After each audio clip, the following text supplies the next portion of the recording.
Assalamualaikum warahmatullahi wabarakatuh. Perkenalkan, saya Mila Ari Kristianti dari Madiun. Ketika aku pulang dari KL, batuk terus menerus, nggak berhenti. Dan di situ aku udah coba usaha ke dokter, minum obat, berbagai macam yang diresepin sama dokter. Ternyata batuk aku nggak sembuh-sembuh. Ternyata batuk ini sampai ke asam lambung. Jadi asamnya naik, akhirnya menyebabkan batuk ini terus-menerus ketika waktu tidur malam hari. Saya juga udah ke THT nih ya. Waktu saya ke dokter, ke THT, dikasih obat lagi. Ternyata juga nggak mempan. Kemudian waktu pertama kali nyobain Fitsol, yang saya rasakan adalah telinga saya tuh berdenging sekitar 15 menitan lah. Habis gitu rasanya mulai nyaman.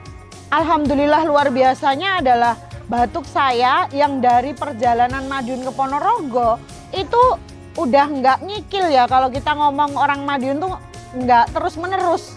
Akhirnya saya memutuskan untuk konsumsi Fitsol, berlangsung 3 minggu batuk yang saya derita tadi, dan alhamdulillah sekarang sembuh. Bahkan 1 minggu setelah ke dokter saya disuruh kontrol. Saya di WA, kok nggak kontrol? Saya jawab, udah sembuh dok. Loh iya, minum apa? Minum Fitsol. Saya mau thank you banget ya sama Fitsol, produk yang luar biasa dari Swiss ini, top Marco Top. Badan saya tambah fit, dan yang pasti asam lambung saya sembuh, dan saya bebas dari obat-obatan yang bisa merugikan kesehatan saya juga nih. Thank you Fitsol.